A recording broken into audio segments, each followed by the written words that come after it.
That Fresh Morning. That Fresh Morning.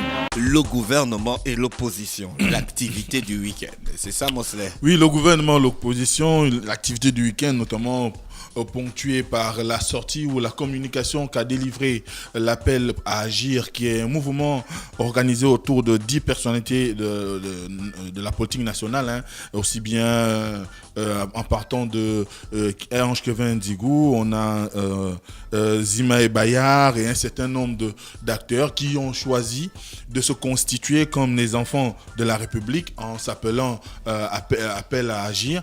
Et cette organisation a besoin, du moins s'est senti dans la situation où il fallait qu'ils interviennent, qu'ils agissent, qu'ils mettent en avant du moins ce qu'ils savent de la situation politique actuelle du pays, et ils ont décidé de le partager aussi bien avec les acteurs politiques qu'avec les populations. Dans un premier temps, ils ont engagé des consultations auprès d'un certain nombre de responsables politiques et d'associations, donc la société civile, le monde religieux. Ils ont envoyé des dizaines de courriers pour que les uns et les autres puissent adhérer à leur mouvement, à leur activité. Et depuis lors, on a un certain nombre de chefs de partis politiques, en l'occurrence Baro Chambrier, Zachary Mimboto ou encore Jean Ping, qui ont choisi de les accompagner, de les soutenir dans leur initiative. Et c'est ce qui passe aujourd'hui comme une bouée de sauvetage pour la CNR, qui est la Coalition pour la Nouvelle République, parce qu'il faut savoir que la majorité de ceux qui se retrouvent dans cet engagement citoyen sont beaucoup plus des personnes qui ont été aussi bien du FUAPO, donc le Front uni de l'opposition, qui a été la première grande coalition créée autour de Jean Ping dans les années 2014, et aujourd'hui la CNR, qui est la Coalition pour la Nouvelle République, même si aujourd'hui on peut constater que dans la CNR on a des gens qui ont décidé de se mettre un tout petit peu à la marge. D'ailleurs, ceux qui sont allés participer aux élections législatives et locales, mais aussi ceux qui sont restés dans le mouvement de résistance de ce qu'on appelle l'aile dure de la CNR. Et aujourd'hui, quand on voit la qualité de ceux qui sont aux avant-postes, on se rend bien compte que c'est beaucoup plus une façon pour l'opposition de se donner, de se réoxygéner, de se donner une nouvelle vie, parce qu'à travers l'appel à agir, c'est derrière, on voit... C'est quoi l'appel à agir? C'est ce que je disais, l'appel à agir, c'est un mouvement citoyen qui a été mis en place par 10 acteurs politiques. Qui ça?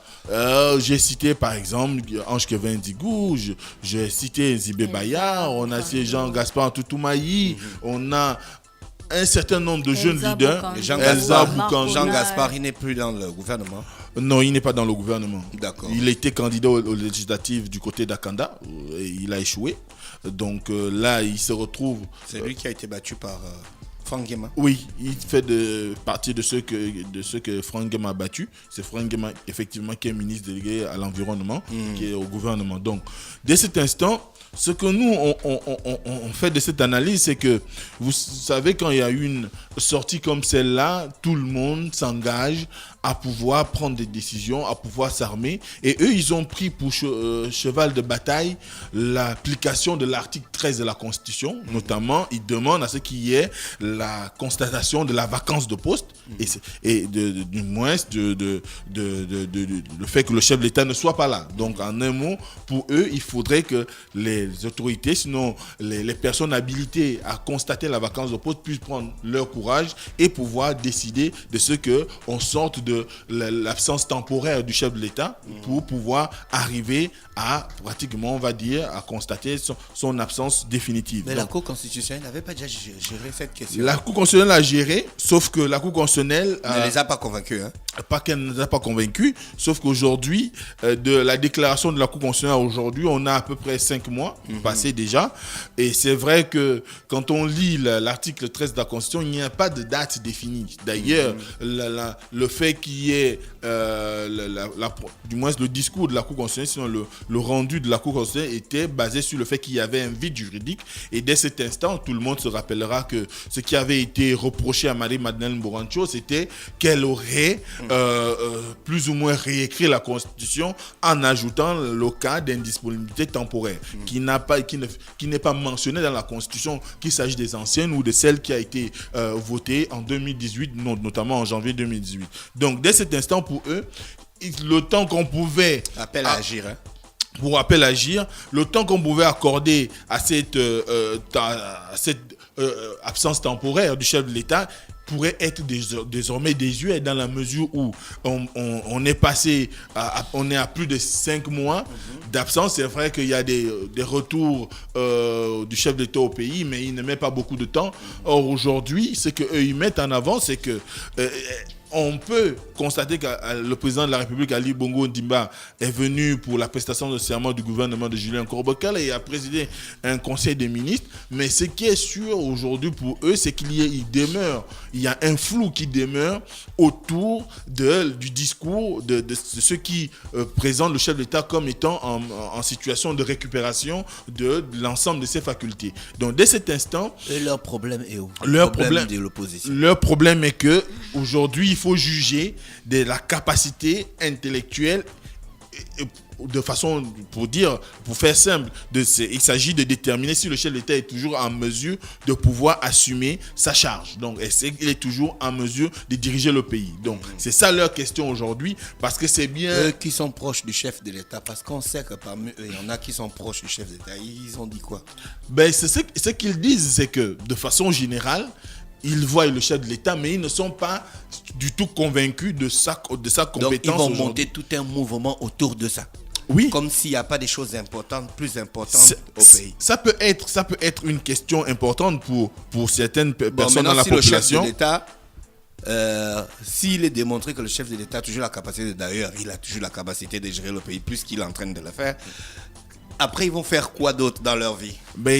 C'est un engagement de l'opposition. Ça sous-entend que si aujourd'hui on en... Motley me regarde comme s'il me dit que c'est mon problème. Est-ce que c'est moi? Non, je te regarde toi comme si... C'est pas cela mon regard. Mon regard, c'est pour te dire que aujourd'hui c'est de l'opposition, tu vois. Quand on est dans l'opposition, on a la possibilité de s'engager sur un certain nombre d'aspects. On a la possibilité de mettre en avant un certain nombre de concepts pour pouvoir exister, de pouvoir attirer l'attention de la population. C'est vrai qu'aujourd'hui, quand on regarde un tout petit peu ce qui est brassé comme activité autour de la question de la constatation de la vacance de poste, on a comme l'impression que ces personnes-là peut-être ne sont pas dans le même Gabon que nous. Parce qu'aujourd'hui, le Gabonais lambda, ou bien le Gabonais dans sa grande majorité, est passé de la situation où on craignait que le chef d'État ne puisse pas revenir. Et aujourd'hui, on est résolument inscrit dans la logique il est en train de recouvrer la plénitude de sa santé. Mais pour eux, c'est vrai qu'ils l'ont vu, ils parlent, ils marchent, mais il y a eu quand même... Ils veulent plus. Oui, ils veulent plus. Parce qu'une chose est de marcher, une chose est de parler, mais une chose aussi est de savoir qu'on peut... Oui, qu'ils aillent voir les autorités compétentes et ils demandent à rencontrer le président. Mais ce qui est sûr, c'est ce qui est peut-être le problème. C'est des opposants. Comment vous voulez que les autorités compétentes laissent voir le président? Certainement, ils ont des besoins. Non. Et ils veulent régler leurs problèmes en rencontrant le chef de l'État. Pas forcément. Peut-être on peut voir ça sous un autre angle. Ce sont des patriotes, ce sont des personnes engagées politiquement. Et c'est de bonne guerre que quand on est dans l'opposition, des questions qui nous semblent illisibles ou encore floues pour la majorité de vos clientèles politiques, que vous soyez en mesure de les satisfaire. Et ils sont dans une lancée qui ferait qu'aujourd'hui, on puisse statuer peut-être sur le plan médical de l'état psychologique ou bien encore des facultés intellectuelles du président de la République pour pouvoir être convaincu de ce que aujourd'hui il est en mesure de pouvoir s'inscrire dans une logique de gouverner, de poursuivre son mandat. Parce qu'il faut savoir qu'à la suite du dernier conseil des ministres, il y a tellement de choses qui ont également été dites. Entre ceux qui ont dit les nominations qui ont été effectuées n'étaient pas du ressort, n'ont pas été faites par le président de la République, parce qu'il faut qu'on soit concret. Ce sont des choses qui ont été aussi bien écrit dans la presse que les gens ont raconté, parce que beaucoup de personnes, malgré le fait qu'ils ont eu à voir le chef de l'État, malgré la tournée dans la ville, il y a quand même des suspicions, des attitudes. La part de l'opposition. aussi bien de l'opposition qu'une frange de la population. Parce que l'opposition, en réalité, elle peut s'inscrire dans une logique de relais du mal-être qui peut habiter la population, de l'inquiétude qui peut habiter la population. Parce que quand on vous dit qu'il y a eu un conseil des ministres et que les nominations à l'issue de ce conseil des ministres n'ont pas été du fait du chef de l'État, vous vous posez la question, ils ont dit ça. C'est ce qui se dit, c'est ce qui a été dit. Ce que je voulais savoir, quelle sera la suite de l'appel à agir? C'est un mouvement ou bien ils vont se légaliser, ou bien ils vont avoir les papiers de l'État? La suite d'agir... Parce que l'affaire des papiers là, ça va vite maintenant. Ou bien ils vont juste faire comme ça. Attention, j'espère que tu ne parles pas de toi. Oh, je ne parle pas de moi. Est-ce que moi je suis un homme politique? Non, les papiers, je parle des papiers. Give me paper. Les papers. Non, je pose des De là à ce qu'on te tape une réunion nationale. Donc, non, je n'ai parlé de... Frère, continue. Donc c'est quoi la suite de l'événement? Alors, la suite de l'événement, c'est que ils ont décidé de faire des tournées. Ces tournées doivent les amener aussi bien dans les places publiques que dans des endroits où ils peuvent entretenir les populations. L'ambition qui est la leur, c'est de sensibiliser les gens sur le contenu de l'article 13 de la Constitution de la République gabonaise, afin que chacun s'en imprègne et que, au moment venu, peut-être quand ils feront un appel à une manifestation ou à un rassemblement sur la question, que la majorité de la population puisse être en mesure de se lever et de... En connaissance de cause, donc ils vont se lever en connaissance de cause, puisqu'il y aurait déjà eu un travail pédagogique qui sera fait et qui aurait été fait pour qu'ils puissent prendre connaissance du contenu réel. Et d'ailleurs, il faut savoir que ce qui est arrivé, c'est que par la suite, on a eu un communiqué ou une communication du gouvernement interpellant ces derniers, du moins dans leur grande majorité, parce que le gouvernement a fustigé le fait qu'à travers sa porte-parole, Nanette Longo, a fustigé... Longa, bon, pardon. Donc Nanette Longa a fustigé le fait qu'il y ait des citoyens aujourd'hui qui font le tour des centres urbains ou encore des endroits publics pour pouvoir appeler les populations à un sursaut patriotique ou encore amener les populations à une situation de rébellion vis-à-vis des institutions clairement établies, et que le gouvernement condamnait ces actes-là avec la plus grande fermeté, et qu'aujourd'hui, quand on regarde la situation, on a comme l'impression que ces derniers travaillent à déstabiliser les institutions. Mais ce que nous aussi on retient, c'est que après cette communication, on a quand même vu le Premier ministre, Julien Koroma-Kalé, qui a emboîté le pas aux opposants tels que Jean Ping, en allant dans les centres, on va dire les marchés de la capitale, en allant déviser avec les commerçants. Il avait parti faire un meeting.